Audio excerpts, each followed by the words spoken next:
Alright, what is going on? What is happening? How's everyone doing today? My name is Chuck and welcome back to a brand new video. Today we're going to be jumping into my top 5 classes you guys should be using here after the Season 6 update. Raven went ahead, they really didn't buff a lot of stuff. They actually kind of nerfed a few different guns. So we're going to go over some different gun class ups you guys can use. They're going to be super effective here within Season 6. Real quick before we get into today's video, if you guys could do me a favor and break 500 likes, that'd be amazing. Also, subscribe with all notifications turned on. I'm on the road to 800,000 subscribers, so it'd be amazing if you join the squad. Okay, so jumping this here, we're going to take a look at the EM2. Pretty much this and the C58 got a slight sort of recoil nerf, so I want to give you guys the most effective class setup you guys can use, because both the C58 and the EM2 are pretty much like some of the hardest hitting assault rifles in the game right now, and you're definitely going to want to be able to use them. So let's actually jump into it here. First thing on the muzzle category we're going to hop into is we're going to go through that agency suppressor. This is an assault rifle, so we have to run the agency. It's not like it's, you know, an SMG where you can use kind of like the hybrid, you know. Even then you kind of more or less want to use the agency still, just because that TTK nerf, you know, even way back to Season 4 Reloaded. So I mean, they're just trying to nerf everything here just to slow down the TTK. It is what it is, but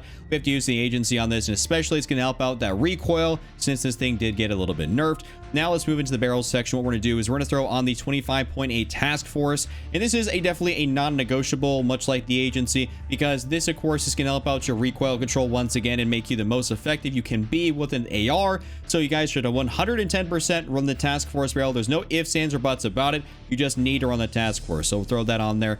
Next up in the inner barrel section, what we're going to do is we're going to go through on that beautiful field agent grip for that horizontal and vertical recoil control. You know what I'm saying? This is going to be the best possible thing out there. These three first attachments have been designed to kind of help us, you know, maintain as much recoil control as possible and make us effective at range, and this is definitely going to be able to help out with that. It's going to make it a bit more of a laser beam than, you know, what it otherwise would be. So we're going to throw on that field agent grip. Next up in that magazine section, this one's a little bit up for debate here. Some people feel a bit more of a preference to one thing versus the other. What I'm talking about is I personally am going to run the 40 round magazine on this just because I don't want that ADS penalty. But if you guys are okay with having a bit of an ADS penalty and you want some more ammunition, you guys can definitely do that. For whatever reason, the Cold War ARs, for me, there's some of them which I don't want to run a 60 round magazine on, like the XM4, the AK-47. I feel like it slows them down too much for what I'm trying to use them for, much like it does for the EM2. So I want to be able to run the 40 round on here, and I think that's perfectly fine. This thing also doesn't have a super high fire rate, so you guys can be perfectly okay with running a 40 round and really not running into any issues. And then to top this whole thing off here, what we're going to do is we're going to throw in that beautiful Axle arms 3 times. I love the base scope on this thing. I think it hits incredibly nice. I love the magnification of the 3 times. It just feels perfect for a variety of situations. It even sometimes can come in clutch in close quarters if you get caught kind of almost like with your pants down and you don't got, you know, ammo in your SMG or whatever you're happening to be running as your secondary, and you can kind of use the EM2 and it'll be okay because it's not zooming in too much, but it's going to give you enough zoom at those farther distances, and pretty much outside of like the 3 times distance, you know, where stuff gets like really hard to see, you probably shouldn't be firing at that anyways, because you're just going to start, you know, pretty much losing the snipers and other stuff like that, and the recoil at that point will be a little bit too much to be able to lay down some good fire on some people. So this is my EM2 class setup. Hope you guys do enjoy this one. The gun did get a tad bit nerfed, but overall they didn't mess with the damage, the range, anything else like that. It still hits incredibly hard, and highly suggest you guys use this. Okay, so for our next gun here, what we're going to do is we're going to jump into a top tier SMG. They did not touch the Bullfrog really here in a nerf or a buff or anything else like that, but we do have some interesting attachment choices we're going to have to be able to use, because the ones we liked previously didn't really work all that well. So we've kind of made some new improvements, which is really gonna help us out here for this gun. So first thing on the muzzle, we're gonna throw on that Grav suppressor. Like I said, you know, you kind of will have to run the Grav here more often than not, just because the sound suppressor just really isn't as effective anymore on SMGs. I do not recommend that in any way, shape, or form. So you guys should definitely just run this. I have tried it previously, but overall I'll just switch back to the Grav, and I was like, okay, this is definitely a lot more effective. So throw that on there. Now in the barrel section, we're going to throw on the task force barrel, effective damage range, bullet velocity, and strafe speed. Overall, I mean, you can't go wrong with this thing. It says it's going to give you a little bit of vertical and horizontal recoil. When they did nerf the Bullfrog, you feel it ever so slightly, but it's not nearly enough for you to really care or to really notice all that much. And for the ranges you're going to be using the Bullfrog, it doesn't really matter, because you're using it within like that 0 to 30 meter range. And at that point after that, I mean, you should just be using your AR, your marksman rifle, whatever you happen to be using. So just go through on that task force barrel. Now in the laser section, we're going to actually throw on the beautiful Tiger Team Spotlight for the increased movement speed and aim walking movement speed. I love getting that increased movement speed and aim walking. That aim walking is really gonna help you guys out in those close quarter situations. It's gonna help you be more agile, which is definitely a good thing. It says it gives you the con of flashlights, you know, visible to enemies. That's okay. You know, the aiming stability, you don't notice that really at all. So pretty much it's almost got like 0 cons for me. And that flashlight can help you see people in corners, which can definitely be a good thing because sometimes those dark corners that people have those darker skins on, it can kind of blend in. That's never a fun thing to die by somebody in a corner in Warzone. So after that, we're going to go down to the rear grip section, skipping over the magazine because it's got a 50-round mag anyways. And we're going to throw on the Serpent Wrap for the increased ADS time. This is really going to help us out here because they did try to nerf the ADS time and stuff on the Bullfrog here a little bit ago. So the Serpent Wrap is kind of like a must nowadays. You didn't have to run it beforehand, but in order to kind of, you know, compensate that, we definitely have to be able to run that. And same, they kind of mess with the aim walking movement speed on this thing, trying to make it a little less mobile, but you know, it is what it is. So we're gonna run the Serpent Wrap on here, and to finish off this build, we're gonna go to stock section, and we're gonna throw on that Spetsnaz PKM stock. Normally speaking, I would have told you guys we're on the, you know, KGB stock, but you had to move over to Spetsnaz PKM here because they tried to nerf, you know, its movement, its mobility. So in order to combat that, we have to throw in the Spetsnaz, which is going to ultimately be a very, very good choice. And you're going to feel pretty good about this build here. You're going to be taking people out those close ranges. You're going to be super agile, super mobile, which is going to be great. You can't really complain about that. It's got a great TTK, 50 rounds in the magazine, some solid attachments. Overall, this is probably like one of my favorite SMGs to use right now in Warzone. Definitely go ahead and give this a shot. I absolutely love the Bullfrog. Probably like my favorite SMG to use right now. All right, now let's take a look at the C58. This is the other real hard-hitting assault rifle in Warzone that I definitely would like to kind of switch back and forth between. You know, a lot of my friends really like using the M2, a lot of them like using the C58, but it's definitely both of those guns are ones you should be kind of running as your main ARs. So, I mean, they're nerfing these things for a reason because, like, they're so good. So, first in the muzzle category, what we're going to do, agency, suppressor, y'all already know the drill here. You know, like I said, it's not an SMG, it's an AR, so we're trying to maximize that range. Of course, we've got to be able to compensate for any of these recoil nerfs these guns happen to get. So the agency is going to be perfect for that. Next up in that barrel section, we're going to go through on that 18.5 Task Force, bullet velocity, horizontal recoil control, effective damage range, and vertical recoil control. Normally speaking, I would have told y'all to run the Ranger barrel, but because this thing got a little bit of a recoil nerf, it's like, okay, now we need to be able to compensate a little bit more. So now we have to go back to the Task Force barrel to make this gun as effective as it possibly can be. Though if you feel like maybe this is too much, it's going to slow you down too much for whatever reason, go back to the Ranger barrel like you would previous to this update, and you'll be entirely okay. It's just one of those things, it's a personal preference. You have to be able to see what works for you.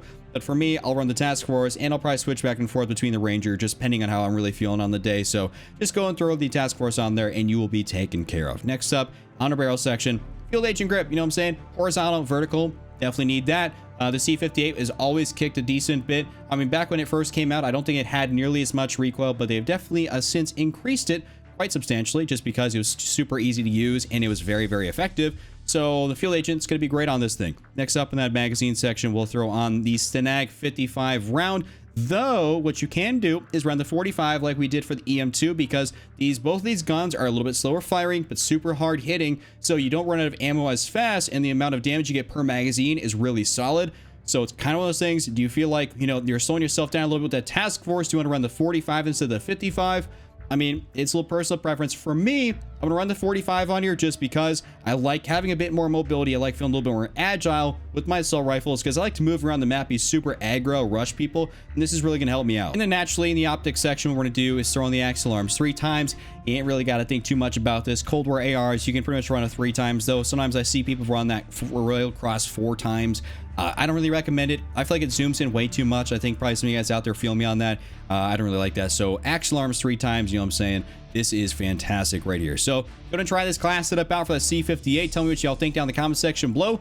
Definitely a top tier gun still. Raven's trying to, you know, kind of put into the ground. It is what it is, but they're trying to do it. All right, now it's time to hop into another SMG that I personally love, the MAC10. You know what I'm saying? We're going to go for a great MAC10 build here. And you guys know what I'm saying? I love my mobility, so we're definitely going to give you guys a banger setup for this thing.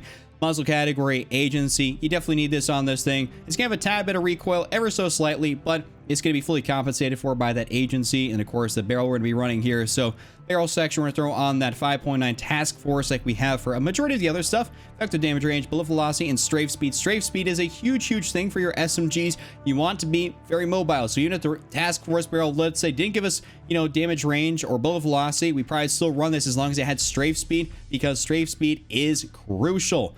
And the amount of times you can get, you know, out movemented by somebody in Warzone, it's a lot. So the more you can out movement somebody, the better. So Task Force barrel it is. Next up, laser section, we're throwing on that Tiger team. Movement speed, aim, walking, movement speed. I ain't got to explain this too much here because we're doing a pretty similar build here to that Bullfrog. So we're throwing that Tiger team. Next up in the magazine section, we're going to go throw on the Stenag 53 round drum. This is going to increase that ammo capacity without slowing down our ADS time too much. Maybe some of y'all out there are thinking like, oh, why don't you run the 43 round magazine? No. We don't ever do that because this thing has a super high fire rate. And if you're going to take out more than one person in Warzone with a single magazine, you have to run the 53. Also, the Salo 53 really is going to slow you down a heck of a lot. Don't do that. I've tried it out. It's not worth it. Even recently, I tried it out. I was like, let me try and switch up my MAC10 build. Don't do it. It's not worth it. So throw on that 53, call it a day. And then to finish off this build here, going to that stock section, we're going to do that beautiful SAS combat stock. Firing movement speed, aim, walking movement speed, and ADS firing move speed. This is a pure movement speed build. It's not like a super like sprint to fire build, but if you want more sprint to fire, go through Raider stock, and that's going to be perfectly good as well. But in the interest of keeping you as mobile as possible, the SAS is going to be your best bet. I absolutely love this. I've been switching to it recently, and I'll tell you what, like, I'm feeling a little bit different running around Warzone with this thing, especially on Rebirth Island. Oh, I've been deleting, so it's a lot of fun. I think I dropped like 20 plus kills this setup here in a specific video for it. That was a really good one. So definitely go and try this one out here. Let me know down in the comment section below. Also, this variant, it's pretty cool. I really like it. And to finish off this top 5 here, Warzone's being really glitchy right now with the new Grav assault rifle. So I was trying to get you guys a class for it, but it's just not letting me select it right now. I don't know what's going on, but I'll give you guys a class set for that here in the comment section. I'll throw that in there or in the description as well. So now for this one build here, let's get into it. Muzzle category, we're going to throw on that Grav suppressor. I've already explained this here a few times, so we're not going to talk about that too much. Barrel section, we're going to throw on the Spetsnaz RPK barrel. This is the equivalent of the task force for that bullet velocity, horizontal, effective damage range, and vertical. This is, like I said, it's just the task force, but for the AK variant, so it has a bit of a different name, but it's the same thing. We're making this as a primary AR build because that's what excels at nowadays here in Warzone, not necessarily as a hybrid SMG. I don't really recommend that. There's too many other things out there that are better, like maybe the OTS-9, MAC-10, Bullfrog, so on and so forth, that I'd recommend as running like a secondary, not the AK-47. So after that, we're gonna go into that underbarrel section, throw on that Spetsnaz grip. You never used to have to run a grip on this thing, but now you do because they happen to mess with it a little bit. Horizontal and vertical recoil control. This is what it's going to be best for. I wouldn't recommend anything else here in the category. After that, in the magazine section, we're going to go through on the 45 round magazine, the base 45, because there's no reason you guys should be running the Bakelite 60 unless you want to be really slow. That's the thing. If you want to be really slow, that's okay. But for me, I don't want to be slow. I want to be agile. I want to be able to run around a little bit faster, ADS a little bit faster. I just feel like my overall movement speed ability with this gun is better when I have the 45, and it doesn't fire super fast anyway, so that's entirely okay. Let's throw on that 45 round magazine. And to finish this whole thing off, like I said, for all the other ones, the axe alarms 3 times. You can't really get much better than that. This is an absolute banger of an attachment. Hope you guys have enjoyed this top 5 here. These are some great guns to use after the setup. Like I said, I'll give you guys a setup for that Grav down in the description or in the comment section in the pinned comment. It was being a little bit glitchy on Warzone. Warzone's always glitchy on season update nights. It is what it is. They can't, for whatever reason, get stuff right. It bugs me, but that's what it is. So thank y'all for coming through. If you guys enjoyed the video, give it a like, subscribe to all notifications, turn on, and I'll see you guys later. Just run on Captain, don't be Randy, and I'm out. Peace.